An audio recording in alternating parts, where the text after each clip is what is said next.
मित्रो,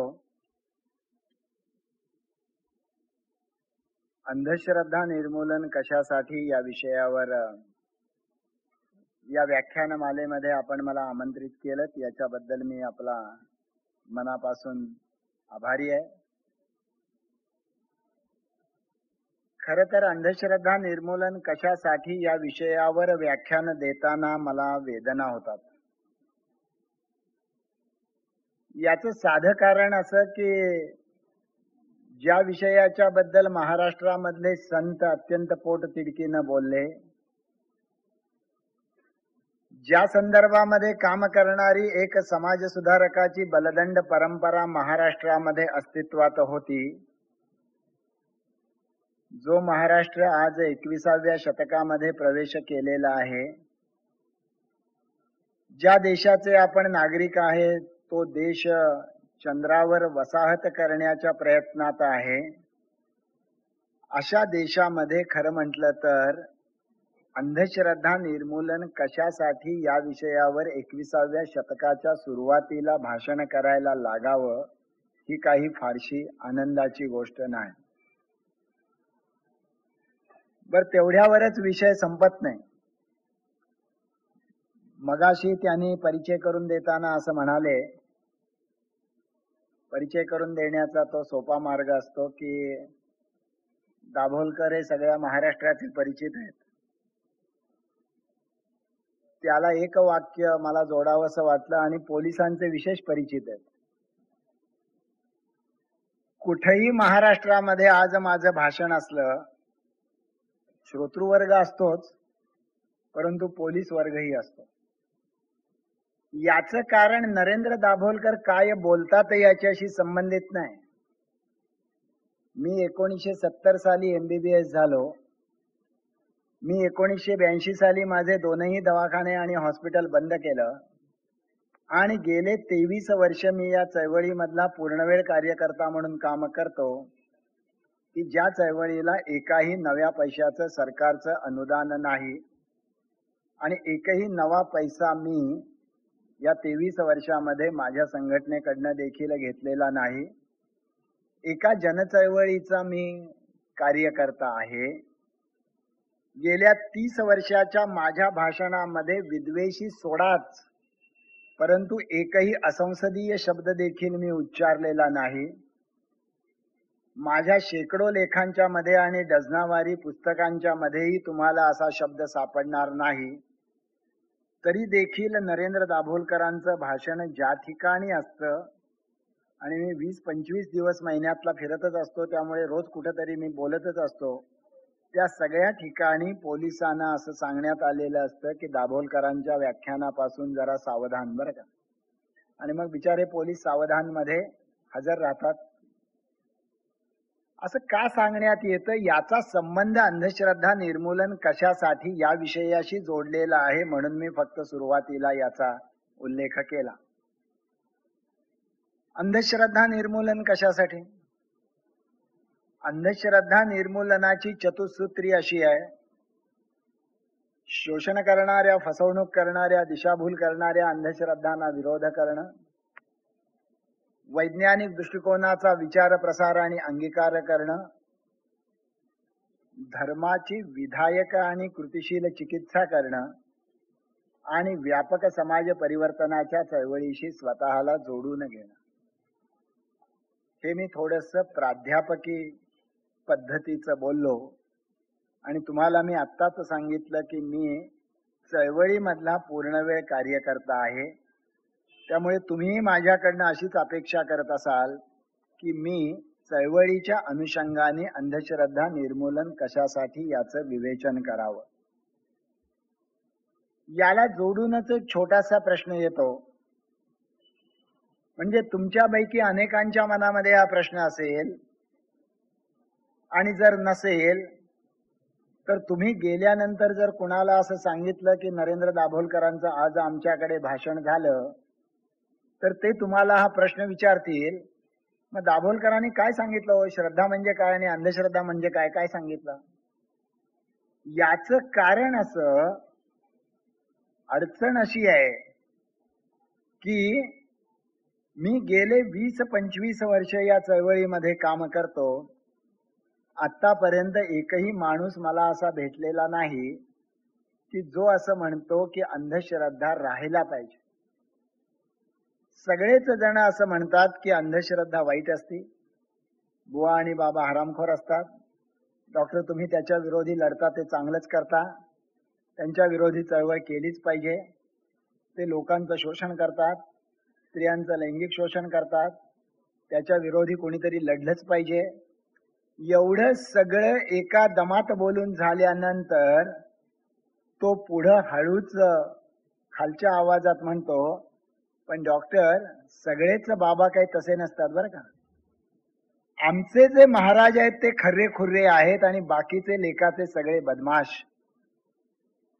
म्हणजे माझी जी आहे ती श्रद्धा आहे आणि बाकीच्यांची जी आहे ती अंधश्रद्धा आहे. माझ्या श्रद्धेबद्दल बोलाल तर खबरदार, इतरांच्या श्रद्धेबद्दल बोलायला मुक्तद्वार, असं प्रत्येकाला वाटत असतं. त्यामुळे श्रद्धा काय आणि अंधश्रद्धा काय याचा मामला अवघड बनतो. मी काही आज तुम्हाला श्रद्धा अंधश्रद्धा याच्याबद्दलचं वैचारिक व्याख्यान द्यायला उभा राहिलेलो नाही, तो माझा आजचा विषय नाही. सूत्र रूपाने सांगायचं तर अंधश्रद्धा ही श्रद्धेच्या क्षेत्रातला काळा बाजार असतो. आणि काळा बाजार म्हणजे काय आपल्याला सगळ्यांना समजतं. बाजार अस्तित्वात असतो आणि असणं ही समाजाची गरज असते. काळा बाजार नसावा, तो असणं हे समाजाला धोक्याचं असतं.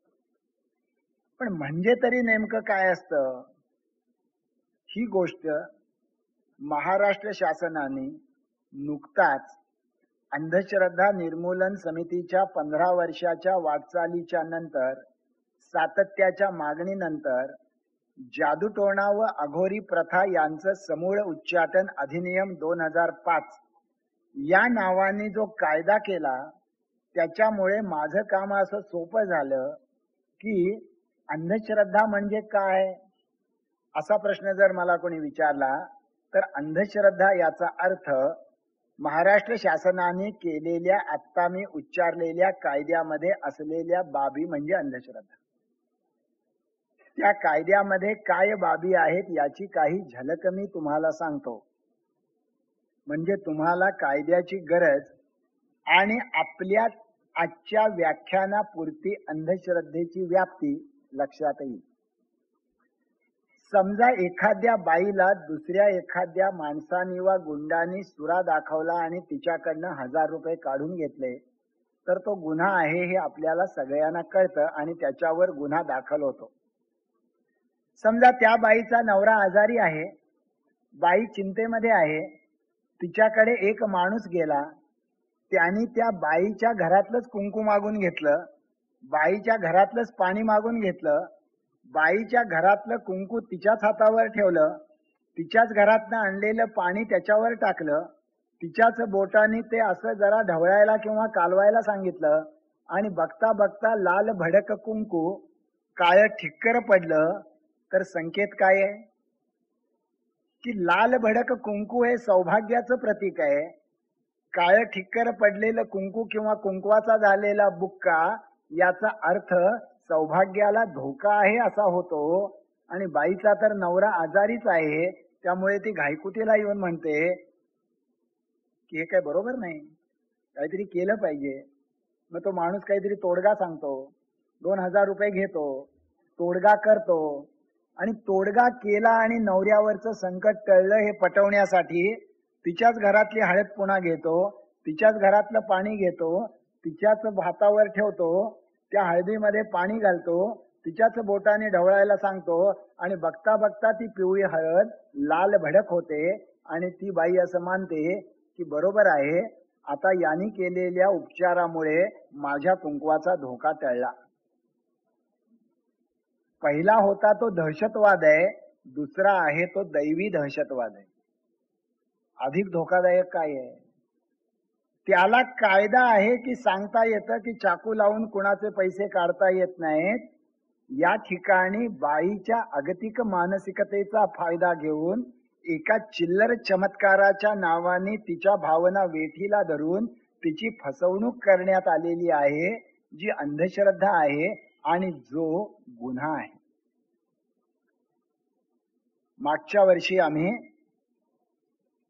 परिषद घेतलेली होती डाकीण प्रथा विरोधी नंदुरबार जिल्ह्यामध्ये.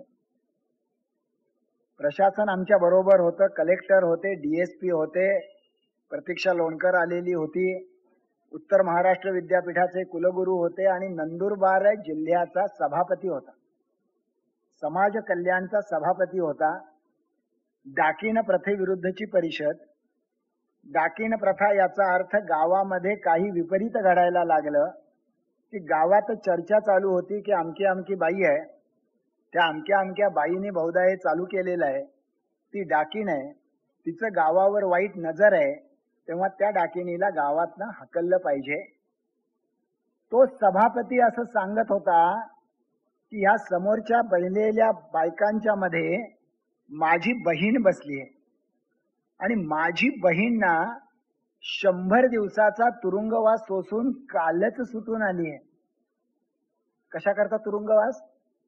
तो म्हणला माझी बहीण 4 महिन्यापूर्वी माझ्याकडे आली आणि म्हणली की भाऊ, गावात साथीनं 2-4 मुलं आजारी पडलीत आणि मला डाकीण ठरवायचं चाललंय. मी 2-4 दिवस कामात होतो, माझा दुर्लक्ष झालं, त्या रोगाने 2 मुलांचा बळी घेतला. गावामध्ये पक्क ठरलं की ही मुलं मेली कारण या डाकीणबाईंनी ती मुलं मारली. गावाने एकत्रितपणे पोलीस पाटलांच्याकडे तक्रार केली की या बाईने मानमोडी करून 2 मुलं मारली आणि बाईवर खुनाचा खटला दाखल झाला आणि 100 दिवस ती बाई तुरुंगामध्ये गेली. अशा निदान नंदुरबार जिल्ह्यातल्या प्रत्येक पोलीस स्टेशनच्या हद्दीमध्ये महिन्याला 5-6 बायका डाकीण प्रथेमुळे हैराण होतात. ज्याच्या विरोधामध्ये या कायद्याने थेट कारवाई आता करता येईल, कारण ही अत्यंत अमानुष स्वरूपाची अंधश्रद्धा आहे, ज्याच्यामध्ये अनेक वेळेला त्या बाईला स्वतःचा जीव देखील गमवावा लागतो. मध्ये आपल्याला माहित असेल, निदान काही जणांना तरी माहित असेल, की तो असलम बाबा नावाचा एक बाबा होता. त्याच्या कॅसेट सगळीकडे दाखवण्यात आल्या. महाराष्ट्रामधल्या प्रत्येक जिल्ह्यामधनं माणसं त्याच्याकडे गेलेली आहेत. त्या असलम बाबाचं वैशिष्ट्य असं की तो हाताच्या बोटानी पोटाचं ऑपरेशन करायचा, पोटातला अपेंडिक्स काढायचा, हाताच्या बोटानी बरगड्यांचं ऑपरेशन करायचा, व्हॉल्व रिपेअर करायचा. आम्ही डॉक्टर, म्हणजे मी जरी डॉक्टरी करत नसलो तरी मी MBBS झालेलो आहे.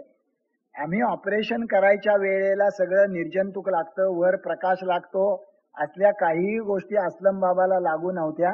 असलम बाबा निवांतपणे अंधाऱ्या खोलीमध्ये समोर पेशंटला झोपवून डोळ्याला गॉगल लावून ऑपरेशन करायचा, पोटामध्ये हात घालायचा, पोटावर रक्त पसरलेलं दिसायचं, पोटातनं कसला तरी मांसाचा तुकडा काढायचा, तो नंतर त्याच्या नातेवाईकांच्या हातामध्ये द्यायचा.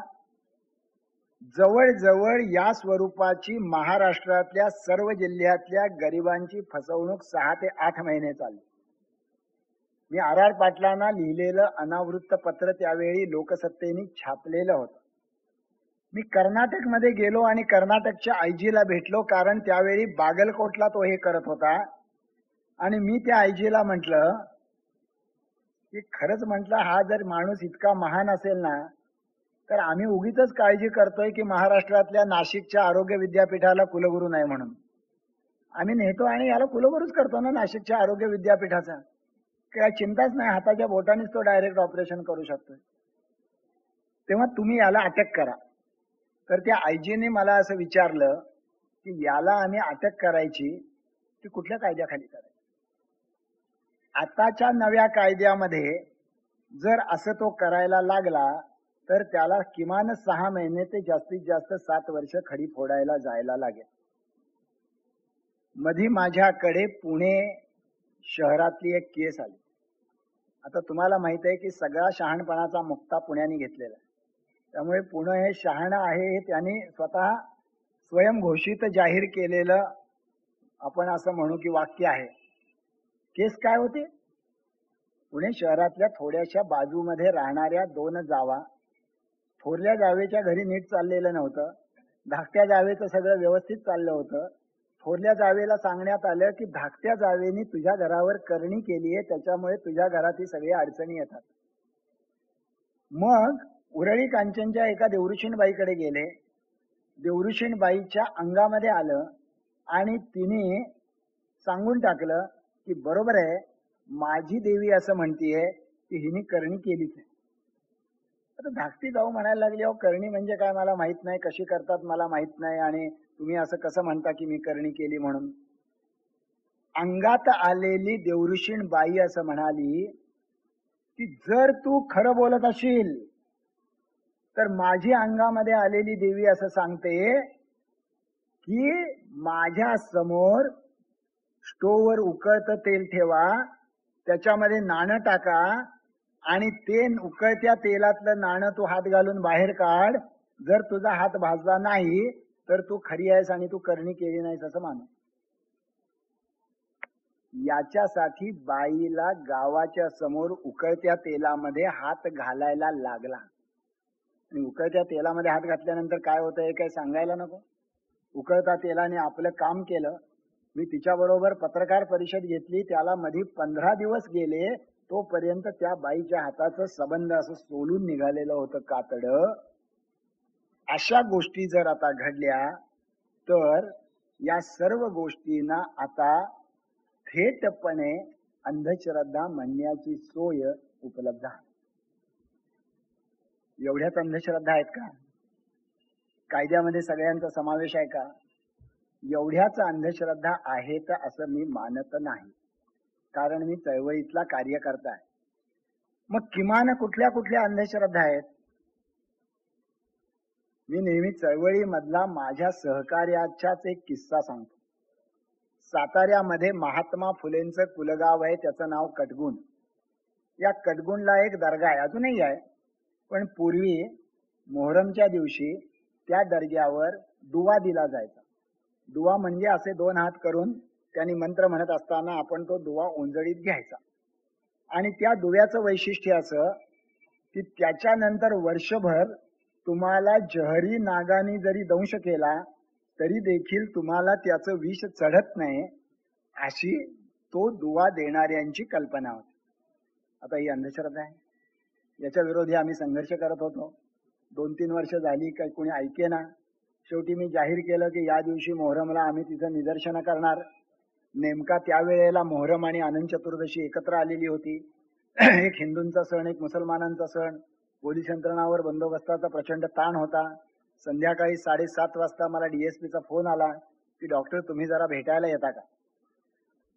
मी कुठेतरी बाहेर गेलो होतो. 12वी पास झालेला 18-19 वर्षाचा चुणचुणीत कार्यकर्ता घरी होता. त्याला वाटलं की एसपी साहेबांचा निरोप काय असेल तो घेऊन यावं, म्हणून तो एसपी साहेबांच्याकडे गेला. सकाळपासून संध्याकाळपर्यंत काम करून एसपी साहेब आधी वैतागलेले होते. त्यांना वाटत होतं की मी भेटायला येईल, काहीतरी चर्चा होईल, काहीतरी मार्ग निघेल. हे एवढंच पोरग भेटायला आलेलं आहे म्हटल्यावर ते वैतागलेले एसपी त्या पोरावर डाफरून म्हणले, तुम्हा लोकांना उद्योग नाही, धंदा नाही, कसल्या तरी चळवळी करता, आमच्या डोक्याला ताप देता, कसली श्रद्धा, कसली अंधश्रद्धा, काय लावले? आता साधं पोलीस हवालदारांनी झापलं तर आपण घाबरतो. हे तर डीएसपी होता, जिल्ह्याचा पोलीस प्रमुख. पण गेलेला कार्यकर्ता जरा हुशार होता. गेलेला कार्यकर्ता उलट एसपी साहेबांना म्हणाला, साहेब तुम्हाला माहित नाही का म्हणला श्रद्धा म्हणजे काय ना अंधश्रद्धा म्हणजे काय? हे पोरग उलट आपल्यालाच विचारतंय.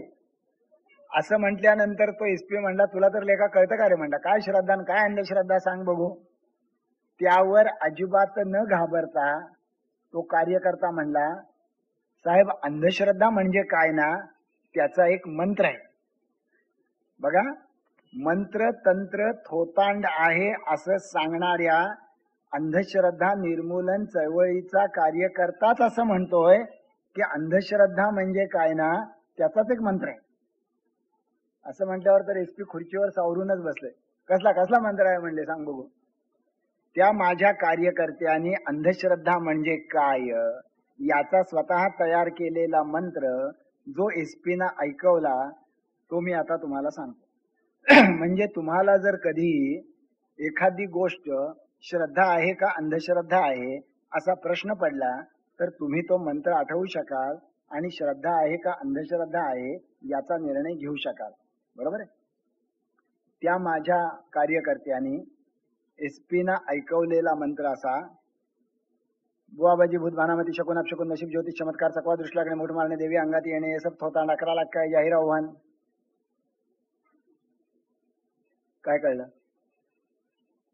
लोक म्हणतात काही कळलं नाही. खरं तर भटजी मंत्र म्हणतो त्यावेळी पण काही कळत नसतं आपल्याला. भटजी म्हणतो हाताला हात लावा पाणी सोडा, आपण म्हणतो बरं हाताला हात लावा पाणी सोडा. मी काय म्हंटल?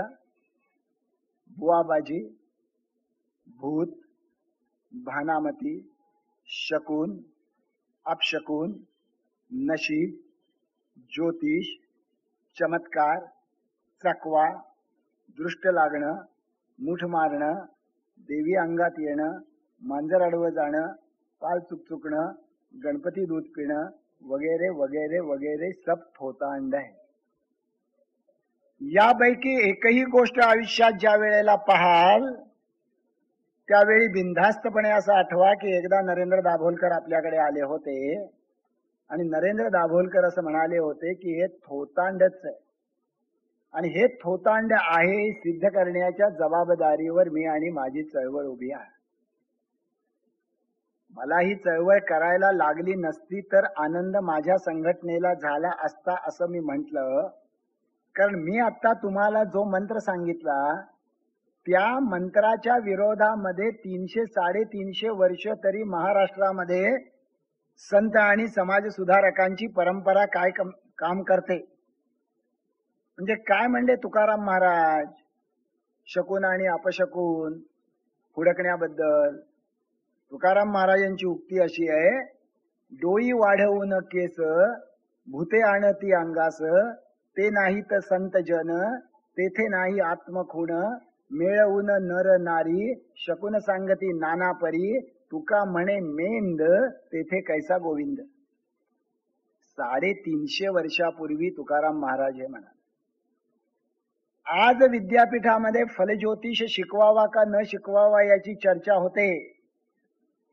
150 वर्षापूर्वी महात्मा फुलेंनी असा प्रश्न विचारला, प्रत्येक लढाई मुहूर्तावर करायला बाहेर पडणारी पेशवाई हरली आणि कुठल्याही लढाईला मुहूर्त न बघता लढायला बाहेर पडणारे गोरे साहेब जिंकत गेले. हे कशामुळे घडलं? महात्मा फुलेंनी असा प्रश्न विचारला की आमच्या आया बहिणींची लग्न 36 गुणाची पत्रिका पाहून होतात आणि त्यांच्या कपाळी अकाली वैधव्य येतं आणि गोऱ्या मडमेने मात्र कुठलीच पत्रिका न पाहता लग्न करतात आणि त्यांचे संसार सुखानं तरतात. हे कशामुळे घडलं? लक्षात घ्या, 150 वर्षापूर्वी महात्मा फुले फलज्योतिषाला आधुनिक वैज्ञानिक पद्धतीनं प्रश्न विचारत होते. महात्मा फुले असं सांगत होते की ज्या वेळेला 2 सैन्य एकमेकाच्या समोर येतात त्यावेळेला कुणाचा विजय होतो हे सैन्याचं मनोबल आणि शस्त्रबल काय आहे याच्यावर ठरतं. आकाशातले ग्रहगोल तारे आणि चंद्रसूर्य वारे कुठे आहेत याच्यावर ठरत नाही. फुलेंच्या काळामध्ये 7 वर्षाची मुलगी आणि 9 वर्षाचा मुलगा अशी लग्न व्हायची. सावित्रीबाई 10 वर्षाची होती तर ती घोडनवरी झालेली होती लग्नाच्या पूर्वी. एका बाजूला मुलामुलींची लग्नाची प्रमाण अत्यंत वय छोटी, दुसऱ्या बाजूला बालमृत्यूचं प्रमाण प्रचंड. स्वाभाविकपणे 36 गुणाची पत्रिका जमली तरी मुलगा मरायचाच, कारण बालमृत्यू इतक्या मोठ्या संख्येने होते आणि बाई विधवा व्हायची. त्याचा संबंध 36 गुणाच्या पत्रिकेशी नव्हता. लग्नाचं वय वाढवणं आणि बालमृत्यूचं प्रमाण रोखणं हा त्याच्यावरचा उपाय होता. हे सगळं भविष्याच्या संदर्भात 150 वर्षापूर्वी महात्मा फुले म्हणाले. म्हणजे मी आपल्याला म्हटलं की अंधश्रद्धा निर्मूलन कशासाठी? याच्यापैकी शोषण करणाऱ्या, फसवणूक करणाऱ्या, दिशाभूल करणाऱ्या अंधश्रद्धांना विरोध करण्यासाठी. हे काही आज मी सांगत नाहीये, आज मला सांगायला लागतंय. कारण जो वारसा आपला होता तो वारसा आपण विसरलोय. आज प्रचंड प्रमाणामध्ये बाबा आणि बुवांच्याकडे गर्दी असते. तुकाराम महाराज काय म्हणाले होते? ऐसे कैसे झाले भोंदू, कर्म करून या म्हणती साधू, अंगा लावून या राख, डोळे झाकून करती पाप, दाऊनी वैराग्याच्या कळा, भोगी विषयाचा सोहळा, तुका म्हणे सांगू किती, जळो तयांची संगती. 300 वर्षापूर्वी तुकाराम महाराज म्हणले जळो तयांची संगती, आणि आज महाराष्ट्रातलं चित्र असं आहे की मिळो तयांची संगती. काय चित्र आहे? मी तुम्हाला एक उदाहरण सांगतो माझ्या दुसऱ्या मुद्द्याकडे जाण्यासाठी. मी एक पुस्तक लिहिलं लढे अंधश्रद्धेचे. त्या लढे अंधश्रद्धेचे या पुस्तकाला महाराष्ट्र शासनाचा पुरस्कार 2 वर्षापूर्वी मिळाला. या माझ्या पुस्तकाला पुरस्कार मिळाला आणि मला असं पत्र आलं की त्याही वेळा महाराष्ट्राचे मुख्यमंत्री विलासराव देशमुख होते, की विलासराव देशमुख यांच्या हस्ते त्या पुस्तकाचा पुरस्कार घेण्यासाठी औरंगाबादला तुम्ही 25 नोव्हेंबरला या. त्या माझ्या पुस्तकामध्ये काय आहे? माझ्या चळवळीनं वेगवेगळे दिलेले अंधश्रद्धेचे लढे आहेत. त्यापैकी एक लढा असा आहे, आपल्याला सगळ्यांना सत्य साईबाबा माहित आहे, ऐकून तरी. साईबाबांची स्पेशालिटी काय? तुम्ही त्यांना भेटायला गेला की ते हवेतनं असा मोकळा हात फिरवतात आणि तुमच्या हातावर अंगारा ठेवतात. हवेतनं असा मोकळा हात फिरवतात आणि तुमच्या हातावर सोन्या चांदीची अंगठी ठेवतात. आणि हवेतनं असा मोकळा हात फिरवतात आणि भेटायला आलेल्या लोकांना सोन्याचे हार किंवा रत्नाची लॉकेट्स देखील त्यांनी दिल्याच्या कहाण्या मौजूद आहेत. लक्षात एवढंच ठेवायचं की तुमच्या माझ्यासारखा माणूस भेटायला गेला तर ते हवेतनं हात फिरवून त्याला अंगारा देतात. कुणी आमदार खासदार भेटायला गेला तर हवेतनं हात फिरवून त्याला सोन्या चांदीची अंगठी देतात. कुणी पंतप्रधान राष्ट्रपती बडा भांडवलदार भेटायला गेला तर हवेतनं हात फिरवून त्याच्या लेकीला किंवा सुनेला सोन्याचं लॉकेट किंवा रत्नाचा हार देतात. कारण बाबा देखील भक्ताला त्याच्या लायकीप्रमाणेच देत असतो. आपली लायकी काय? आपली लायकी राख घ्यायची आणि अंगारा म्हणायची. याच्या विरोधामध्ये आम्ही लातूरला चळवळ करत होतो, कारण चाकूरला सत्यसाई बाबांचं 7.5 कोटी रुपयाचं जिवंत असतानाचं मंदिर बांधलं होतं. ही मी तुम्हाला महाराष्ट्रातली 3 वर्षापूर्वीची गोष्ट सांगतो. आणि आम्ही चळवळ करत होतो आणि माझे लातूर आणि नांदेड शाखेचे सर्व कार्यकर्ते सत्यसाई बाबा लातूरला येण्याच्या आधी 48 तास पोलिसांनी उचललेले होते आणि सगळेच्या सगळे पोलीस कस्टडीमध्ये होते. आणि पहिल्या दिवशी 10 जुलैला विधानसभेचं अधिवेशन सुरू होत असताना ते अधिवेशन सोडून विलासराव देशमुख लातूरला आले. सत्यसाई बाबांचा मोठा कार्यक्रम झाला. त्या कार्यक्रमामध्ये भाषण चालू असताना मध्ये सत्यसाई बाबांनी भाषण थांबवलं. असा मोकळा हात हवेत फिरवला, एक सोन्याची साखळी काढली, विलासराव देशमुखांचे धाकटे बंधू दिलीपराव देशमुख यांच्या गळ्यात घातली. पुन्हा भाषण सुरू केलं. पुन्हा थोड्या वेळाने भाषण थांबवलं. पुन्हा दुसरा हात असा हवेतनं फिरवला. आणखी एक सोन्याची साखळी काढली, ती विलासराव देशमुखांच्या गळ्यामध्ये घातली. आजही ती त्यांच्या गळ्यात आहे. त्याच्यानंतर भाषण संपवता पुन्हा एकदा मोकळा हात हवेतनं असा फिरवला, अंगारा काढला आणि बाया बापड्यांना वाटला. हे सगळं मी ज्या पुस्तकात लिहिलं, त्या पुस्तकाला मला मिळालेला पुरस्कार मी विलासराव देशमुखांच्या हस्ते घेऊ काय? मी विलासराव देशमुखांना जे पत्र लिहिलं ते माझ्या बाहेर असलेल्या पुस्तकात छापलेलं आहे. माझं बुवाबाजीवरचं जे पुस्तक बाहेर आहे, ऐसे कैसे झाले बोंधू. तर मी तर पुरस्कार घ्यायला मी येतच नाही, पण त्याच्यामध्ये मी एक गंभीर विधान केलं होतं ज्याचा माझा पुढच्या मुद्द्याशी संबंध आहे म्हणून मी तुम्हाला सांगतोय. मी त्याच्यामध्ये असं म्हटलं होतं की भारतीय संविधानाशी विसंगत वर्तन करणाऱ्या व्यक्तीकडनं मी माझा पुरस्कार स्वीकारू इच्छित नाही. तर मी काही एवढा बेजबाबदार कार्यकर्ता नाही. मला कळतं की भारताचं संविधान राबवण्याची जबाबदारी महाराष्ट्राच्या मुख्यमंत्र्यावर आहे आणि मुख्यमंत्री भारतीय संविधानाशी विसंगत वर्तन करतात असा जाहीर आरोप करावा. मी का केला आरोप? ज्या पक्षाचं ते नाव लावतात त्याच पक्षाच्या नेत्यांनी 1976 साली देशाच्या घटनेमध्ये वाढ केली इंदिरा गांधीने. तोपर्यंत देशाच्या घटनेमध्ये फक्त नागरिकांचे हक्क होते.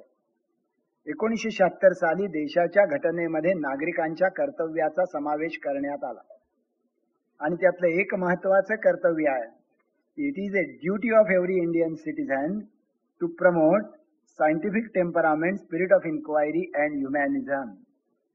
प्रत्येक भारतीय नागरिकाचं हे घटनादत्त कर्तव्य आहे की त्याने सायंटिफिक टेम्परामेंट म्हणजे वैज्ञानिक दृष्टिकोन, स्पिरिट ऑफ इन्क्वायरी म्हणजे शोधक बुद्धी आणि ह्युमॅनिझम म्हणजे मानवतावाद याचा विचार, प्रसार आणि अंगीकार केला पाहिजे.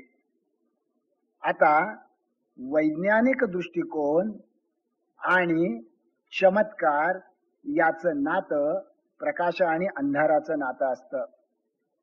या ठिकाणी प्रकाश आहे असं मी म्हटल्यानंतर या ठिकाणी अंधार नाही असं मला म्हणावं लागत नाही, आणि या ठिकाणी अंधार आहे असं म्हटल्यानंतर या ठिकाणी प्रकाश नाही असं मला म्हणावं लागत नाही. चमत्कार आहे आणि त्याला विलासराव देशमुख सलाम करतात असं म्हटल्यानंतर ते वैज्ञानिक दृष्टिकोनाशी विसंगत वर्तन करतात हे मला वेगळं म्हणावं लागत नाही. आणि जर वैज्ञानिक दृष्टिकोनाशी घटनेतल्या कर्तव्याप्रमाणे त्यांना सुसंगत वर्तन करायचं असेल तर मग त्यांना सत्यसाई बाबांचा चमत्कार प्रश्नचिन्हांकित करावा लागतो. आपल्या पुढचा खरा प्रश्न असा की वैज्ञानिक दृष्टिकोनाला इतकं महत्व मानवी इतिहासामध्ये का आलं? वैज्ञानिक दृष्टिकोन माणसाला आत्ता 400-500 वर्षापूर्वी कळला. माणसाचा इतिहास माणूस म्हणून, ज्याला आपण मॅन द होमोसेपियन म्हणतो, होमो म्हणजे माणूस, सेपियन म्हणजे शहाणा, याचा इतिहास आहे 20 लाख वर्षाचा. माणसाला वैज्ञानिक दृष्टिकोन कळला अवघ्या 400-500 वर्षापूर्वी आधुनिक अर्थाने युरोपमध्ये. 19,99,500 वर्ष वैज्ञानिक दृष्टिकोनाच्या शिवाय जगणारा माणूस आणि 500 वर्षामध्ये वैज्ञानिक दृष्टिकोनाचा शोध लागल्यानंतर आरपार बदलून गेलेला माणूस आणि त्याची सृष्टी, याच्यामध्ये काय महत्वाचा भाग आहे? तोपर्यंत वैज्ञानिक दृष्टिकोन याचा अर्थ एका शब्दामध्ये कार्य कारण भाव तपासणं. प्रत्येक कार्याच्या मागे कारण असतं. नंबर 1, ते कारण माणसाच्या बुद्धीला समजू शकतं. नंबर 2, सर्वच गोष्टींचं कारण समजतं असं नाही. आज कॅन्सरचं कारण माहित नाही, एड्स कसा बरा होतो माहित नाही, पण ज्यावेळी समजेल त्यावेळी कसं समजेल हे समजतं. नंबर 3, आणि यथार्थ ज्ञानप्राप्तीचा आज तरी हाच सर्वोत्तम मार्ग आहे. नंबर 4, यानी वैज्ञानिक दृष्टिकोन बनतो. याला जगाच्या इतिहासामध्ये इतकं महत्व का आलं? तुम्ही थोडा विज्ञानाचा इतिहास काढून वाचा. माझा असा अनुभव आहे की विज्ञान महाविद्यालयामध्ये देखील विज्ञानाचा इतिहास माहित नसतो. 1610 साली गॅलिलिओनी दुर्बीण शोधून काढली. त्या काळामध्ये दुर्बिणीचा शोध हा केवळ अभूतपूर्व शोध होता. लांब समुद्रामध्ये असलेलं जहाज त्या दुर्बिणीमुळे अगदी जवळ आल्यासारखं वाटायचं. देशोदेशीच्या राजदूतांनी आपल्या राजांना कळवलं की या माणसाने एक विलक्षण शोध लावलेला आहे, त्यामुळे शत्रूचं लांब असलेलं जहाज आपल्याला कितीतरी आधी ओळखता येतं. गॅलिलिओचं कौतुक व्हायला लागलं. तेवढ्यात गॅलिलिओला एक दुर्बुद्धी सुचली. गॅलिलिओनी ती दुर्बीणवर आकाशाकडे वळवली. लोकांना सांगायला सुरुवात केली की लोक हो पहा, तुम्ही जे म्हणता ना की चंद्रावर ससा आहे तसा चंद्रावर ससा नाही, त्याच्यावर दऱ्याखोऱ्या आहेत. तुम्ही म्हणता ना की सूर्य अम्लान आहे तसा तो अम्लान नाही, त्याच्यावरही काळे डाग आहेत. पृथ्वीला जसा चंद्र हा उपग्रह आहे तसं गुरुला 3 उपग्रह आहेत. चंद्र जसा कलेकलेने मोठा होतो तसं शुक्रही कलेकलेने मोठा आणि लहान होतो. हे सगळं तुम्हाला मी माझ्या दुर्बिणीतनं दाखवतो. हे सांगितल्याबद्दल कौतुक झालं काय गॅलिलिओचं? गॅलिलिओला ख्रिश्चन धर्मपीठाने आज्ञा केली की गॅलिलिओला ख्रिश्चन धर्मपीठासमोर हजर करा. गॅलिलिओ त्यावेळी आजारी होता. त्याचा मित्र असलेला 8वा अर्बन नावाचा माणूस पोप होता. तो पोप स्वतः शास्त्रज्ञ होता, पण मित्र असलेल्या आणि शास्त्रज्ञ असलेल्या पोपने आदेश दिला की गॅलिलिओला येता येत नसेल तर साखळदंडाने जेरेबंद करून हजर करा. गॅलिलिओला हजर करण्यात आलं आणि गॅलिलिओवर 2 आरोप ठेवण्यात आले. पहिला आरोप असा की तू खोटारडा आहेस, कारण आम्ही रोज बघतो की पृथ्वीच्या भोवती सूर्य फिरतो आणि तू मात्र म्हणतोस की सूर्याच्या भोवती म्हणजे पृथ्वी सूर्याभोवती फिरते. दुसरा आरोप अधिक महत्वाचा, तू पाखंडी आहेस. आणि गॅलिलिओला सांगण्यात आलं की तू बिनशर्त माफी माग. गॅलिलिओने माफी मागितली का मागितली नाही, आपली काय कल्पना आहे? काय कल्पना आहे? तर निदान बऱ्याच लोकांच्या माना अशा अशा हलतात की मागितली नाही. गॅलिलिओनी बिनशर्त माफी मागितली. तोंडात मारून घेऊन म्हणला, माझं चुकलं, पुन्हा असलं वेड वंगाळ बोलणार नाही. तुम्ही म्हणता तेच खरं आहे, सूर्यच पृथ्वीभोवती फिरतो. एवढं काय झालं होतं? एवढा राग कसला होता, एवढी भीती कसली होती, आणि कशा करता गॅलिलिओने माफी मागितली? हे सत्य सांगितल्याबद्दल गॅलिलिओच्या आधी अवघ 25 वर्ष ब्रुनो नावाच्या शास्त्रज्ञाला चौकामध्ये खांबाला बांधून जिवंत जाळून मारला होता. आता आपल्या विषयाच्या नेमक्या संबंधांशी हे आपण विज्ञानाचा इतिहास आणून ठेवू. काय ब्रुनोनी केलं होतं, काय गॅलिलिओनी केलं होतं, कशा करता त्याला ही शिक्षा मिळाली? तोपर्यंत असं मानण्यात येत होतं की आकाशातल्या दयाळू बापाने दिवसा माणसाला प्रकाश मिळावा म्हणून सूर्य, आणि रात्री माणसाला शीतल चांदणं मिळावं म्हणून चंद्र, अशी सूर्य चंद्राची झुंबर आकाशातल्या बापाने आकाशामध्ये लटकवलेली आहे. तेव्हा सूर्य आणि चंद्र याचा कार्यकारण भाव धर्मग्रंथामध्ये सांगितलेला होता, आणि गॅलिलिओ वेगळा कार्यकारण भाव सांगत होता. आतापर्यंत माझ्या जीवनामध्ये जे जे काही घडतं त्या प्रत्येक कार्याच्या मागचं कारण हे देवाची इच्छा, दैव, नशीब, प्रारब्ध, संचित, मागच्या जन्मीचं पाप, जन्माची वेळ, असं काहीतरी होतं. ज्या वेळेला विश्वाचा कार्यकारण भाव करायला लागला त्यावेळी हे समजायला लागलं की विश्वात घडणाऱ्या प्रत्येक कार्याच्या मागे कारण आहे. सूर्य पूर्वेला उगवतो आणि पश्चिमेला मावळतो असं आपल्याला वाटतं, हे कार्य घडतं, याच्या मागे कारण आहे. काजवा रात्री चमकतो, हे कार्य घडतं, त्याच्या मागे कारण आहे. फुलपाखराच्या पंखावर शेकडो रंग प्रगटतात, हे कार्य घडतं, त्याच्या मागे कारण आहे. आणि तसंच अपघातामध्ये मरणाऱ्या लोकांची संख्या दिवसेंदिवस वाढत चालली, हे कार्य घडतं, त्याच्याही मागे कारण आहे. प्रचंड प्रमाणामध्ये प्रदूषण वाढत चाललं, हे कार्य घडतं, त्याच्याही मागे कारण आहे. शेतकरी आत्महत्या करतात, हे कार्य घडतं, त्याच्याही मागे कारण आहे. एक जोरदार पाऊस आल्यानंतर मुंबई पाण्यावर तरंगायला लागती, हे कार्य घडतं, त्याच्याही मागे कारण आहे. याच्या माग कुठलंही नशीब नाही, दैव नाही, प्रारब्ध नाही, संचित नाही. हे सगळे शब्द हे पारतंत्र्याचे प्रतिशब्द आहेत. माझ्या जीवनामध्ये जे जे काही घडतं त्या प्रत्येक कार्याच्या मागे कारण आहे, आणि ते कारण माझ्या बुद्धीला मला समजू शकतं. माणसाच्या बुद्धीला कारण समजू शकतं हे देखील या देशामध्ये 2000 वर्ष मान्य झालं नाही. संबंधच्या संबंध महिला विभाग जो होता त्याला ज्ञानाची बंदीच होती, त्यामुळे त्यांना कार्यकारण भाव करण्याची शक्यताच नव्हती. दलित वर्ग जो होता त्याला मालमत्ता आणि शिक्षणाची बंदी होती, त्यामुळे त्यालाही कार्यकारण भाव कळत नव्हता. तेव्हा कार्यकारण भाव आणि वैज्ञानिक दृष्टिकोन आला आणि परतंत्र असलेला माणूस स्वतंत्र झाला. तेव्हा वैज्ञानिक दृष्टिकोन कशासाठी, याचा महत्वाचा भाग आहे की माणसाला स्वतंत्र करण्यासाठी.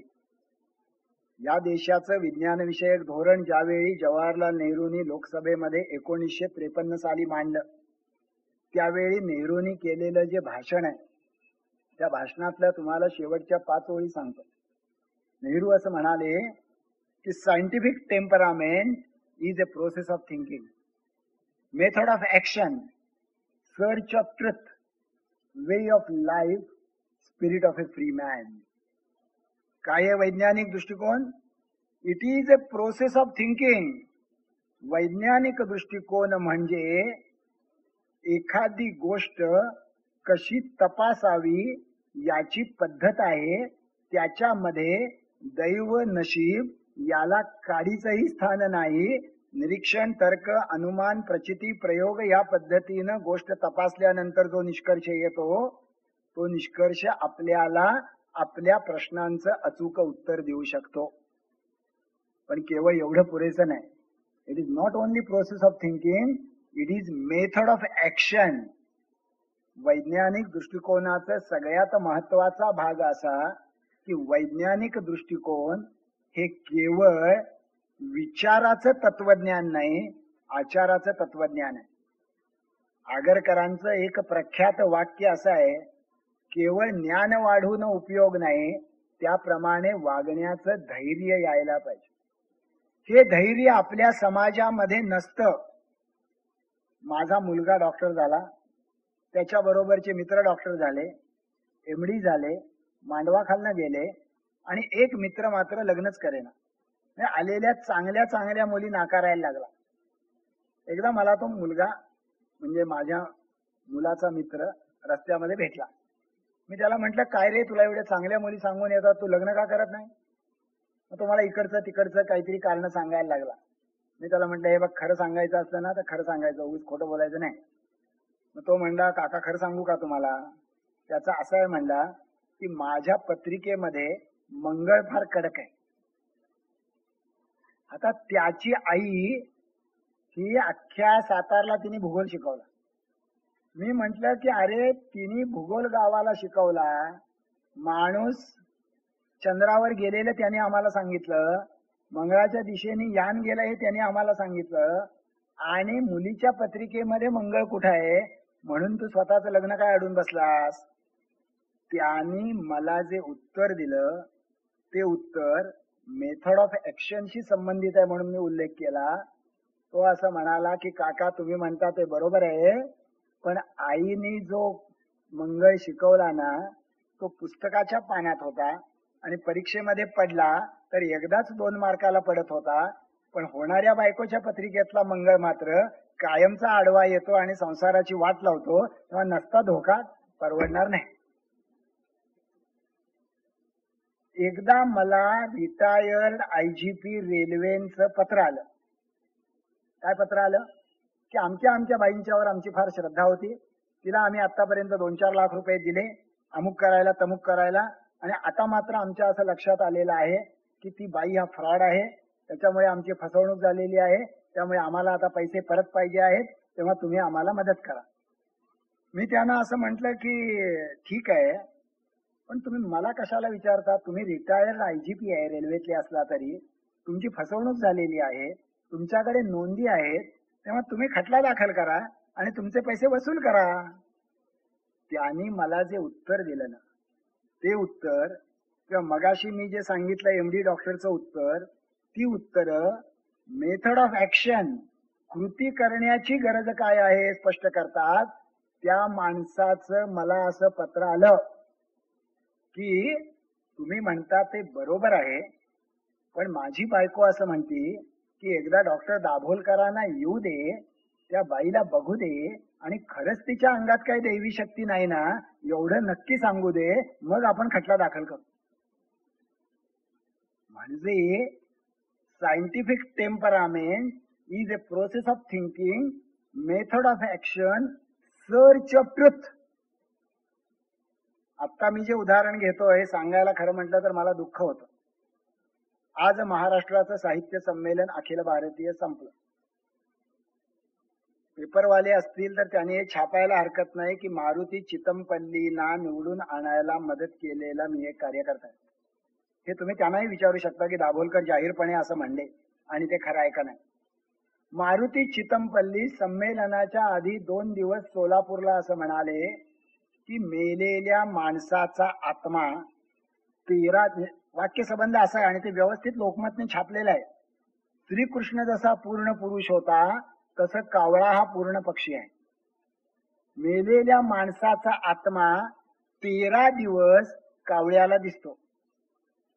तो जर आत्मा तृप्त असेल, समाधानी असेल, तर कावळा त्याला त्या पिंडाला टोच मारतो.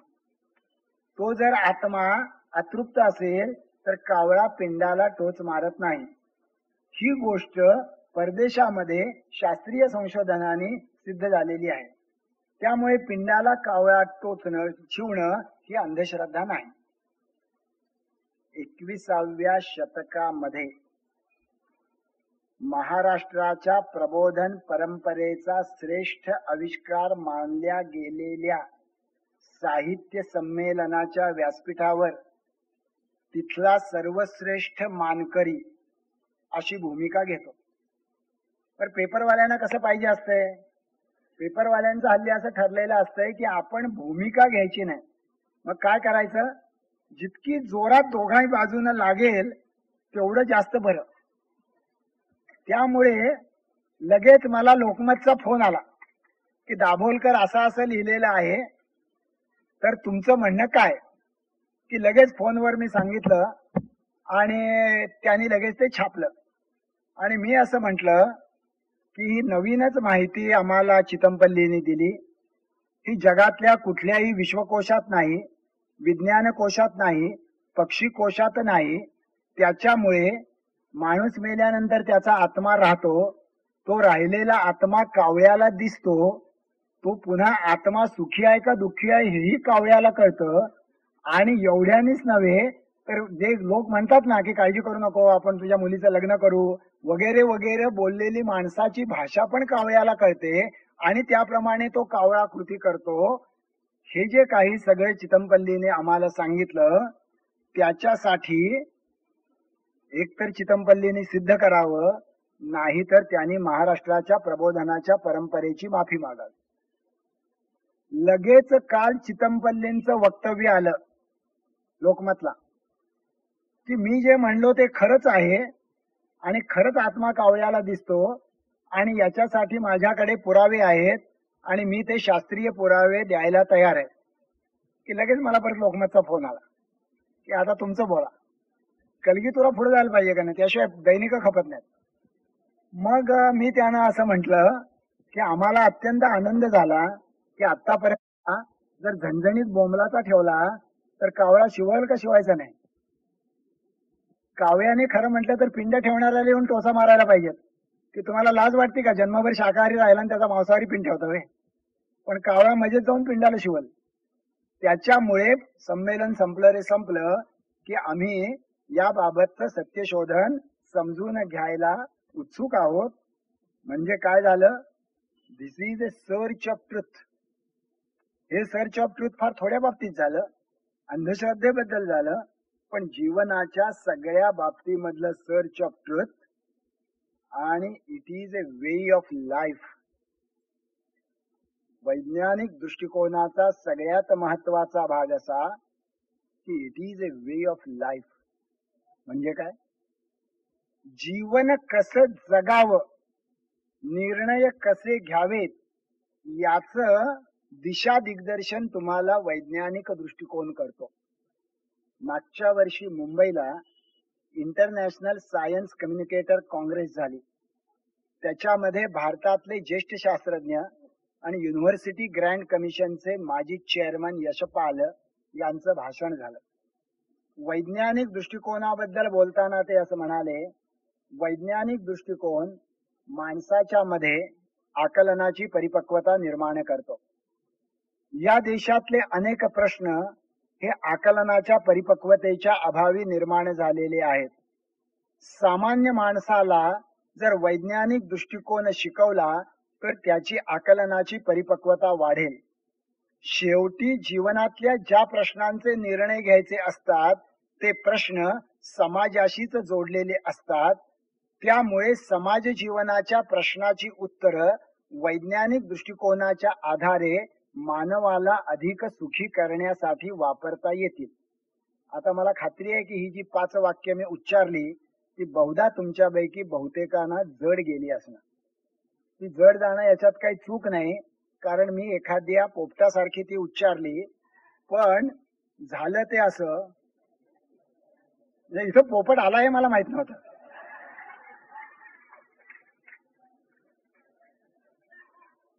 तर गंमत अशी झाली की माझं हे शिबिर चाललेलं होतं आणि हे शिबिर मी ज्यावेळी हे बोललो त्यावेळी मी जळगाव जिल्ह्यामधल्या पोलीस अधिकाऱ्यांचं शिबिर घेत होतो.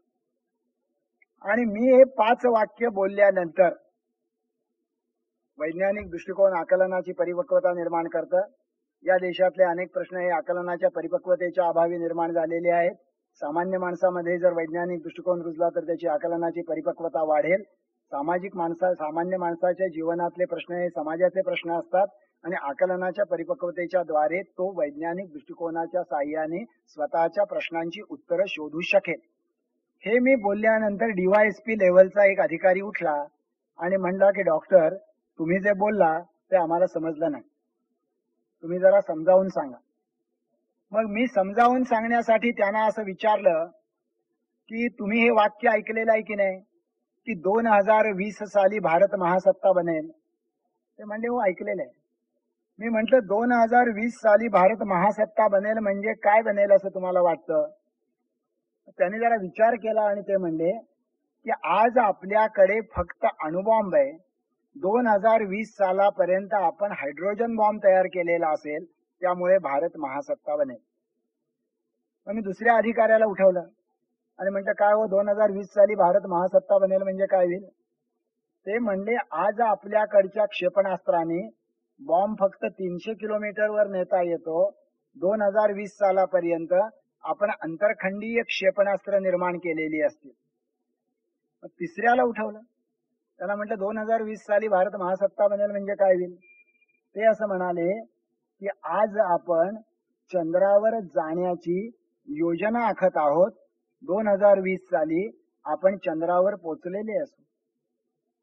चौथ्या अधिकाऱ्यानं म्हटलं की 2020 साली काय घडलेलं असेल? ते म्हणाले आज आपण परमसंगणक तयार केलेला आहे स्वतःच्या कौशल्यावर. 2020 साली आपण परम संगणक तयार केलेला असेल. एवढी सगळी उत्तरं उच्च दर्जाच्या शिक्षित सनदी शासकीय अधिकाऱ्यांच्याकडनं ऐकल्यानंतर मी त्यांना असं विचारलं, जे तुम्हाला विचारतो, की एका गोष्टीमध्ये भारताचा नंबर जगामध्ये 21व्या शतकामध्ये पहिला असेल किंवा आहे आणि लवकर तो दुसरा जाण्याची शक्यता नाही असं जागतिक बँकेने आपल्या अहवालात लिहून ठेवलं, ती बाब कुठली? तर सगळीकडे उत्तर येतं लोकसंख्या. आता खरं म्हटलं तर तुम्हाला माहित आहे की चीनची लोकसंख्या 126 कोटी आहे आणि आपली अवघी 108 कोटी आहे. त्यामुळे आपण बरेच प्रयत्न केल्याशिवाय त्यांच्या पुढे जाण्याची काही आपल्याला शक्यता नाही. लक्षात घ्या, जागतिक बँकेचे शब्द असे आहेत, India will have the dubious distinction of being having the 54% of the total illiterate population of the world when it will step in the 21st century. Dubious distinction. ज्या वेळेला सगळं जग 21व्या शतकात प्रवेश करेल त्यावेळी 600 कोटी जगाची लोकसंख्या असेल. अवघी 100 कोटी लोकसंख्या असलेल्या भारतात जगातले 54% निरक्षर असतील आणि उरलेल्या 500 कोटीच्या जगात जगातले 46% निरक्षर असतील. जो देश हायड्रोजन बॉम्ब तयार करू शकतो तो देश स्वतःच्या बांधवांना साधा साक्षर करू शकत. जो देश, तुम्हाला माहित आहे की डेव्हलपिंग इंडेक्स मध्ये भारताचा नंबर 139वा आहे आणि डेव्हलपिंग इंडेक्स मधले 2 निकष असे आहेत की गरोदरपणामध्ये मरणाऱ्या बायकांचं प्रमाण आणि 1 वर्षाच्या आत मरणाऱ्या मुलांचं प्रमाण. आज भारतामध्ये गरोदरपणामध्ये जेवढ्या बायका मरतात तेवढ्या शेजारच्या टिचभर बांगलादेशात मरत नाहीत आणि 1 वर्षाच्या आतली जेवढी मुलं भारतामध्ये मरतात तेवढी शेजारच्या टिचभर सिलोन मध्ये मरत नाहीत. जो देश चंद्रावर यान पाठवतो, जो देश परम संगणक तयार करतो, तो देश आपल्या आया बहिणींचा बाळणपणात मृत्यू होऊ नये, त्यांचं लेकूर व्यवस्थित राहावं आणि लेकूर त्यांचं मरू नये, याच्यासाठी काही करू शकत नाही. कशाला प्राधान्यक्रम आहे? 25,000 कोटी रुपये खर्च करून चंद्रावर हा देश पोचायला प्राधान्यक्रम आहे का? माझ्या देशामध्ये अजूनही उन्हाळ्यामध्ये 3 लाख खेड्यामध्ये माझ्या आया बहिणींना सरासरी 3 किलोमीटर चालल्याशिवाय पाण्याचा हंडा मिळत नाही, याला प्राधान्यक्रम आहे. वैज्ञानिक दृष्टिकोन आकलनाची परिपक्वता निर्माण करतो आणि ती परिपक्वता समाजाशी संबंधित असते, याच्यासाठी मी याचा उल्लेख केला. मी आपल्याला 2 बाबी तपशिलामध्ये सांगितल्या. शोषण करणाऱ्या, फसवणूक करणाऱ्या अंधश्रद्धांना विरोध करणं आणि दुसऱ्या बाजूला वैज्ञानिक दृष्टिकोनाचा विचार प्रसार आणि अंगीकार करणं. तिसरी बाब आणि चौथी बाब मी एकत्रित घेतो, कारण ते मला असं म्हणले होते की त्यांच्या भाषणाची व्याख्यानमालेची वेळ काहीतरी 10:30 पर्यंत. त्यामुळे मी स्वतः वेळ पाळणारा माणूस असल्यामुळे 15 मिनिटं उशीर झाला. मला बोलायला उभं राहायला त्याला नाईलाज आहे. मी इथं 9ला आलो होतो, श्रोते नव्हते, त्यामुळे 9:15ला सुरू झालं. त्यामुळे मी 15 मिनिटांमध्ये माझं भाषण थांबविल. पण तिसरा आणि चौथा जो मुद्दा आहे, मी असं म्हटलं की धर्माची विधायक आणि कृतिशील चिकित्सा करणं हा अत्यंत संवेदनशील भाग आहे. अंधश्रद्धा निर्मूलन समितीवर केले जाणारे सर्व चुकीचे आक्षेप हे या संदर्भामध्ये येतात. खरं म्हटलं तर मी सुरुवातीला जे म्हटलं की इतकी प्रभावी आणि बळकट परंपरा महाराष्ट्राला समाज सुधारकांची आहे की महाराष्ट्रातल्या समाज सुधारकांनी जे धर्माच्या बद्दल सांगितलं नाही असा एकही शब्द मी आतापर्यंत माझ्या व्याख्यानामध्ये उच्चारलेला नाही. आपली अडचण अशी आहे की हिंदू हृदय सम्राट स्वातंत्र्यवीर सावरकर काय म्हणाले तेही आपण विसरलेले आहोत. घटनेचे शिल्पकार डॉक्टर बाबासाहेब आंबेडकरांनी घटनेमध्ये धर्माचं रूप काय सांगितलं तेही विसरलेले आहोत. आणि गाडगे बाबांनी आपल्याला माणुसकीच्या धर्माचा काय वारसा दिला तोही आपण विसरलेले आहोत. आणि आपण भलताच कुठला तरी विचार धर्म नावाच्या गोष्टीच्या अभिनवेशाने करत आहोत. लक्षात घ्या, अंधश्रद्धा निर्मूलन समितीची देव आणि धर्माची भूमिका ही देशाच्या घटनेच्या देव आणि धर्माच्या भूमिकेशी 101% मिळती जुळती आहे. ती भूमिका काय आहे? देशाच्या घटनेतल्या 25 कलमामध्ये धर्म आणि देवाची भूमिका येते. ही भूमिका थोडक्यात अशी आहे, प्रत्येक व्यक्तीला उपासनेचं, धर्मपालनेचं, पारलौकिक कल्याणाचं आणि आध्यात्मिक उन्नतीचं पूर्ण स्वातंत्र्य आहे. आणि अंधश्रद्धा निर्मूलन समिती याचा पूर्ण आदर करते. माझ्या शेकडो भाषणापैकी एकाही भाषणामध्ये एकदाही तुमचा देव आणि धर्म सोडा आणि तुम्ही अनिसमध्ये या असं मी म्हटलेलं नाही, कारण ती भूमिका तर नाही आणि ती भूमिका देशाच्या घटनेशी विसंगत असल्यामुळे मी घेण्याचा प्रश्नच येत नाही. देशाची भूमिका मी तुम्हाला काय सांगितली? तुम्हाला उपासनेचं आणि धर्मपालनेचं स्वातंत्र्य आहे. याचा अर्थ असा, तुम्ही हिंदू असा, मुस्लिम असा, ख्रिश्चन असा, बौद्ध असा, शीख असा किंवा कुठल्याच धर्माचे नसा, तुम्ही मंदिरमध्ये जावा, मशिदीमध्ये जावा, चर्चमध्ये जावा, गुरुद्वारामध्ये जावा किंवा कुठेच जाऊ नका. तुम्ही अल्लाची, येशूची, गुरुग्रंथ साहेबाची, तथागत गौतम बुद्धाची कुणाचीही पूजा करा किंवा कुणाचीच करू नका. यापैकी काहीही करण्याचं अथवा काहीही न करण्याचं, स्वतःचा धर्म जोपासण्याचं, स्वतःचा धर्म सोडण्याचं, नवा धर्म स्वीकारण्याचं, नवा धर्म स्थापण्याचं, यापैकी काहीही गोष्ट भीती आणि मोह याला बळी न पडता करण्याचं स्वातंत्र्य तुम्हाला देशाच्या घटनेने दिलेलं आहे. या स्वातंत्र्याचा आम्ही पुरेपूर आदर करतो. तुम्हाला जर असं वाटत असेल की सिंहस्थ मेळाव्यामध्ये नदीमध्ये जाऊन आपण आंघोळ केल्यामुळे आपला पापाचा मागच्या 12 वर्षाचा बँक बॅलन्स क्लिअर होतो, तर तुम्हाला त्याची पूर्ण अनुमती दिलेली आहे. मला असं वाटत नाही म्हणून मी जात नाही. तुमचा पारलौकिक कल्याणावर विश्वास आहे म्हणून तुम्ही जाता. देशाच्या घटनेमध्ये दोन्ही गोष्टी मान्य आहेत. कुणाला जर असं वाटलं की मी सकाळी अर्धा तास नाक धरून जर बसलो तर माझी आध्यात्मिक उन्नती होती, नाक त्याचा आहे, हात त्याचा आहे, वेळ त्याचा आहे, बसायचा की नाही मुद्दा त्याचा आहे, त्याच्याबद्दल इतरांनी भांडण्याचं काहीही कारण नाही. हे सगळं आपल्याला एका बाजूला देशाच्या घटनेने दिलेला आहे. म्हणजे कुठलीही नवीन गोष्ट मी सांगण्याचा मुद्दाच येत नाही. मग सांगण्याचा मुद्दा काय आहे? सांगण्याचा मुद्दा असा आहे जो सावरकरांनी सांगितला.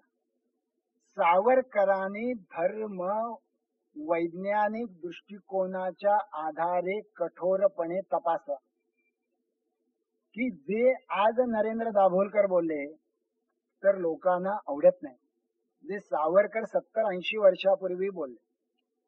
म्हणजे वटसावित्रीच्या पूजेबद्दल सावरकर काय म्हणाले? आपल्याला सगळ्यांना माहित आहे की वडाच्या झाडाला महिला हे सूत गुंडाळतात की आपल्या नवऱ्याला आयुष्य वाढावं आणि जन्मोजन्मी 7 जन्मी तोच नवरा मिळावा. हे करण्याचा त्यांना पूर्ण अधिकार आहे, याच्याबद्दल माझं काही म्हणणंच नाही.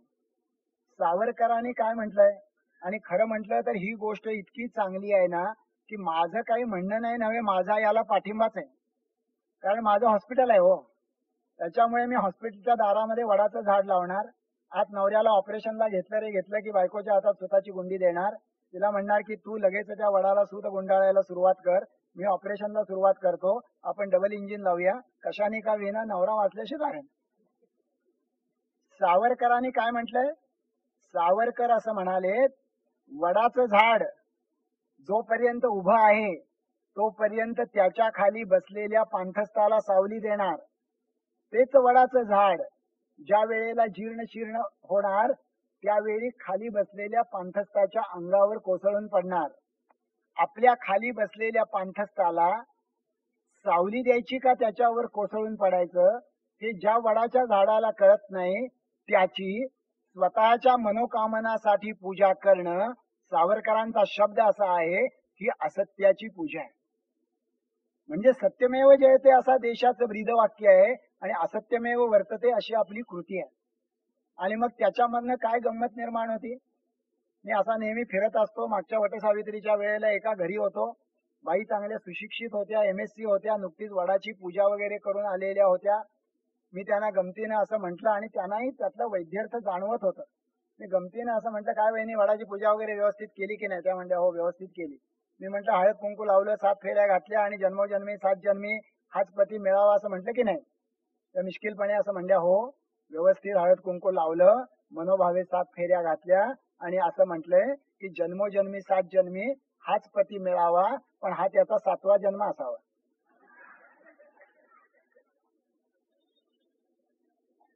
म्हणजे आपल्याला धर्म तपासणं याच्यामध्ये काही चूक नाहीये. बाईला शिकायची कुठं परवानगी होती हो? धर्माने कधी दिली होती बाईला शिकायची परवानगी? धर्म तपासला म्हणून आज शिकायला लागल्या की नाही?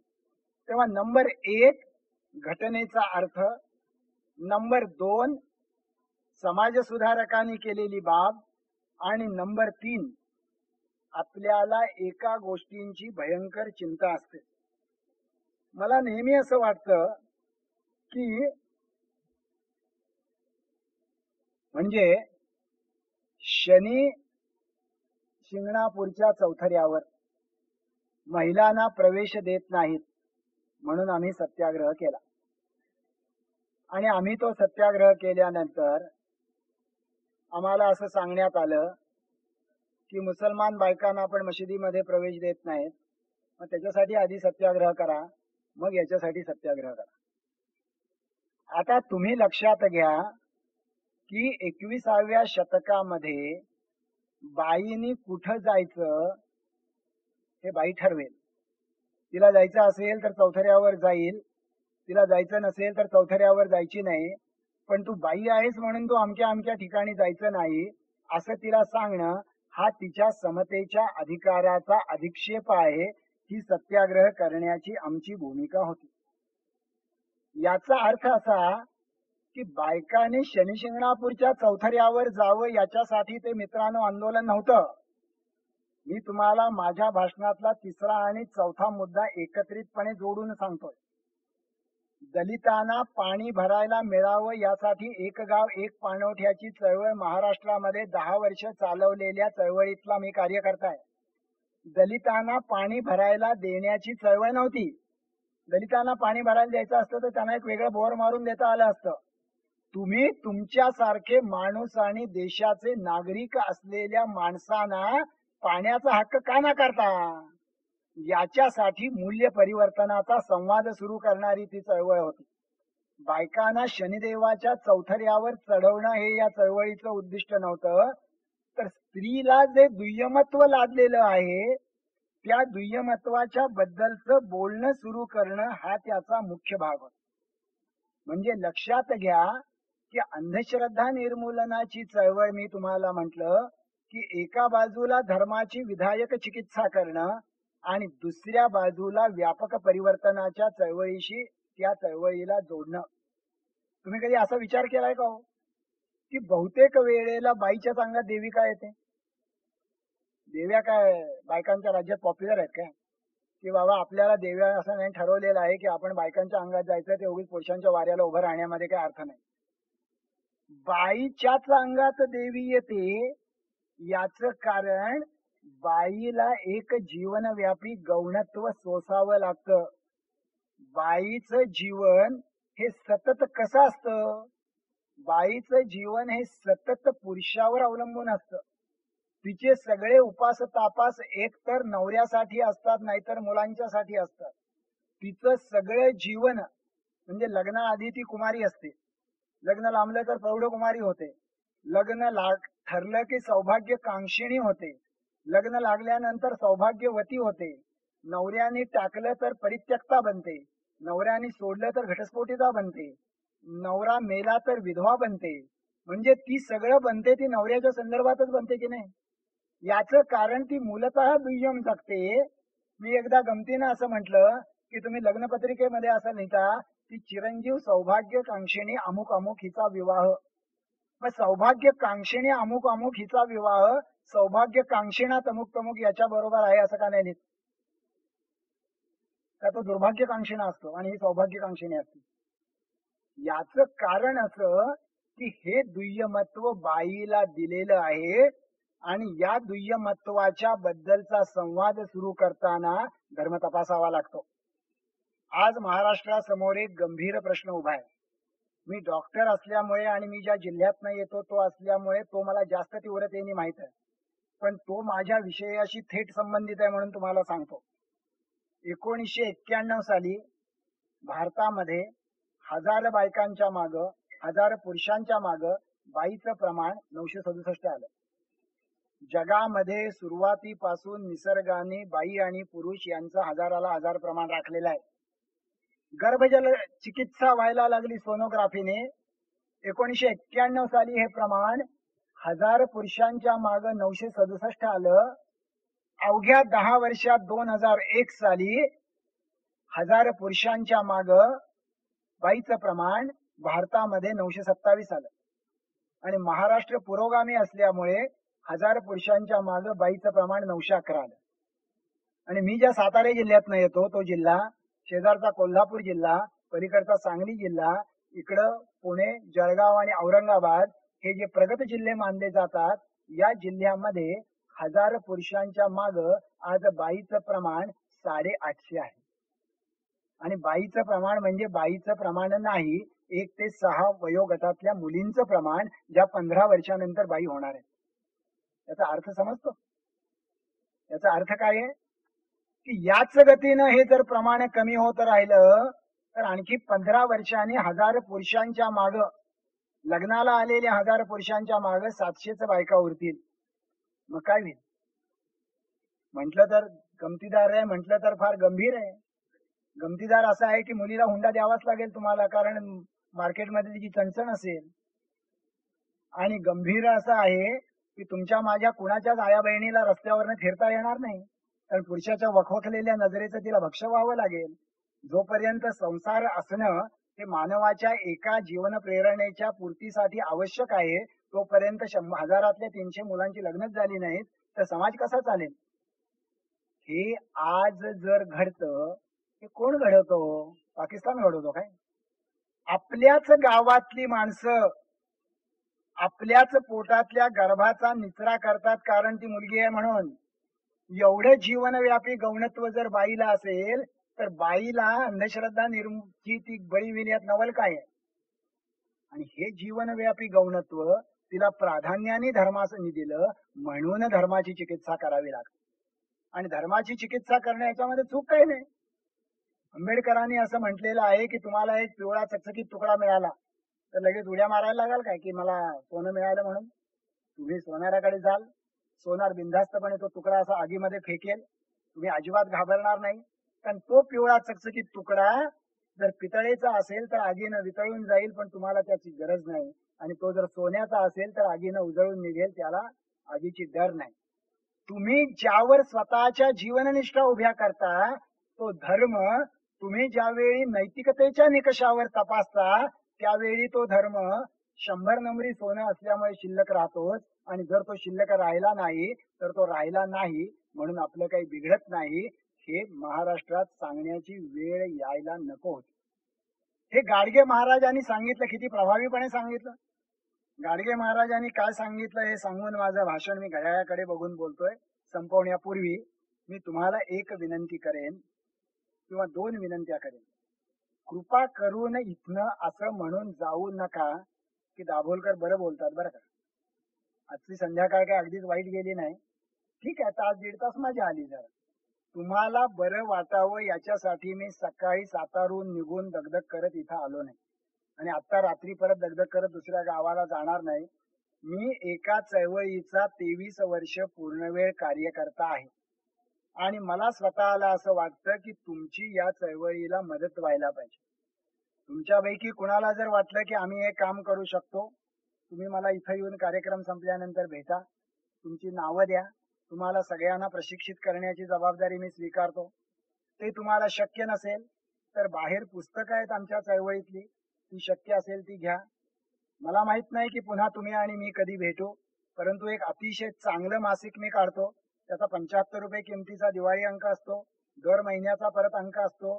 150 रुपयाची साधन सामुग्री 100 रुपयामध्ये दिवाळी अंक आणि 11 अंक एवढं मी तुम्हाला देतो. त्यामुळे निदान दर महिन्याला तुमची माझी भेट होते. हे सांगताना मला अजिबात लाज वाटत नाही, प्रचारकी वाटत नाही की मी ऍब्सोल्यूट मायनॉरिटी मध्ये आहे. पण मी मायनॉरिटी मध्ये आहे याचा अर्थ विवेकाच्या आधारे समाज बदलता येतो हा विचार अल्पसंख्य आहे. आणि आज तरी समाज बदलायला स्वतःचा विवेक याच्या पलीकडे अन्य साधन सामुग्री मला दिसत नाही. तेव्हा अंधश्रद्धा निर्मूलनाची चळवळ ही मूलतः तुमच्या विवेकी आत्मभानाला घातलेली साध आहे. जे कोणी धर्माच्या माध्यमातून ही साध घालत असतील त्यांचा मी पूर्ण आदर करतो. कारण विवेकी असणं, नीतीनं जगणं हे अधिक महत्वाचं आहे. मी स्वतःच्या विवेकाच्या आधारे तसा जगू इच्छितो. कुणी जर म्हणला की मी धर्माच्या आधारे जगू इच्छितो, मी त्याचा आदर करतो. काय म्हणायचे गाडगे बाबा? गाडगे बाबा 30 वर्ष प्रत्येक आषाढी आणि कार्तिकीला पंढरपूरला गेले. एकदाही गाडगे बाबांनी आषाढी कार्तिकीचा उपवास केला नाही. एकदाही गाडगे बाबा आत मंदिरामध्ये देवाचं दर्शन घ्यायला गेले नाहीत. लोकांनी खराब केलेला चंद्रभागेचा किनारा गाडगे बाबा स्वतःच्या खराट्याने साफ करायचे आणि समोर जमलेल्या हजारो लोकांच्या समोर ज्या वेळेला रात्री ते कीर्तनाला उभे राहायचे त्यावेळी लोकांना असं विचारायचे, बापो देव पाहिला का देव? लोकांना वाटायचा हा माणूस येडाच दिसतोय. त्यावेळी काय गाडगे बाबांना एवढं नाव नव्हतं की आम्ही इथं पंढरीच्या पांडुरंगाला भेटायला आलोय आणि हा आम्हाला विचारतोय देव पाहिला का देव? लोक म्हणायचे पाहिला जी. गाडगे बाबा म्हणायचे कमाल आहे, तुम्ही देव पाहिला? तुमचा देव कोठे राहतो? लोकांना वाटायचं या येड्याला काहीच माहित नाही. ते म्हणायचे अरे आमचा देव देवळात राहते, तो रंगानी सावळा आहे, तो विटेवर उभा आहे, त्याचा कटीवर हात आहे, त्याच्या बाजूला रखमाई आहे. बाबा म्हणायचे कमाल आहे, तुमचा देव देवळात राहते, माझा देव माझ्या मनात राहते. तरी लोकांना काही कळायचं नाही. मग मिश्किल भाषेमध्ये गाडगे बाबा त्यांना वराडी भाषेत विचारायचे, तुम्हारे देवाले आंघोळ करते की नाही? लोक म्हणायचे करते. तर गाडगे बाबा म्हणायचे तुम्हारे देवाले आंघोळ कोण घालते? लोक म्हणायचे आम्हीच घालतो जी. गाडगे बाबा म्हणायचे अरे जे तुमचे देवाले स्वतःची आंघोळ स्वतःले करता येत नाही तो तुम्हाला तुमची भाग्याची आंघोळले काय घालणार? पुढे गाडगे बाबा म्हणायचे तुम्हारे देवाले धोतर नेसते की नाही? लोक म्हणायचे नेसते. तर गाडगे बाबा म्हणायचे तुम्हारे देवाले धोतर कोण नेसवते? लोक म्हणायचे आम्हीच नेसवतो जी. गाडगे बाबा म्हणायचे अरे जे तुमचे देवाले स्वतःचे नेसूचे धोतर स्वतःले नेसता येत नाही तो तुम्हाला तुमच्या भाग्याचं वस्त्र रे काय देणार. पुढे गाडगे बाबा म्हणायचे तुम्हारे देवाले नैवेद्य दाखवते की नाही. लोक म्हणायचे दाखवते. गाडगे बाबा म्हणायचे नैवेद्य दाखवून काय करते. लोक म्हणायचे नैवेद्याच्या बाजूला हातात काठी घेऊन बसते. बाबा विचारायचे कशाला. लोक म्हणायचे देवाले वाढलेले नैवेद्य कावळा कुत्रा खायला येईल त्याला काठीनं हाकायला. गाडगे बाबा म्हणायचे अरे जे तुमचे देवाले त्याच्यासाठी वाढलेल्या नैवेद्याचे स्वतःचे स्वतःले रक्षण करता येत नाही तो तुमच्या आयुष्याचं रक्षण रे काय करणार. आणि मग पुढे मित्रांनो गाडगे बाबा एक लाख मोलाचा प्रश्न विचारायचे. जित्ता जागता देव कोणी पाहिला का. जित्ता जागता देव. आणि आपल्यापैकी कुणीच जित्ता जागता देव पाहिलेला नसतो. माणसं कावऱ्या बावऱ्या चेहऱ्याने इकडे तिकडे बघायला लागायची. गाडगे बाबांच्या बाजूला एक माणूस उभा असायचा. पांढरी शुभ्र दाढी, रापलेला चेहरा, अंगावर जाडे भरडे खादीचे कपडे, पाय अनवाणी. त्याच्याकडे बोट दाखत गाडगे बाबा म्हणायचे अरे हे भाऊराव पाटील बघा हे महारामांगाच्या पोरांना शिकवण्याचं काम करते येला देव म्हणा. तो गांधी बाबा बघा ते देशासाठी मर मर मरते तिला देव म्हणा. अरे अडाण्याला शिक्षण द्यावं, बेघराला घर द्यावं, रंजल्या गांजलेल्याची सेवा करावी, मुक्या प्राण्यावर दया करावी. बापो देव याच्यात राहते. बापो देव देवळात राहत नाही. देव आपल्या मनात राहते. देवळात फक्त पुजाऱ्याचे पोट राहते. म्हणजे विवेकाच्या बाजूने आलात तरी तिथंच याल. देवधर्माच्या बाजूने आलात तरी तिथंच याल. कधी नव एवढी एका नैतिक कृतिशील आत्मभानाची गरज या समाजाला निर्माण झालेली आहे. ही गरज स्वतःच्या ताकदीनं जमेल तेवढी पुरी करण्याचा प्रयत्न करणं हेच अंधश्रद्धा निर्मूलन कशासाठी याचं खरं उत्तर आहे. आपण सगळ्यांनी ते शांतपणे ऐकून घेतलं. मी आपला आभार.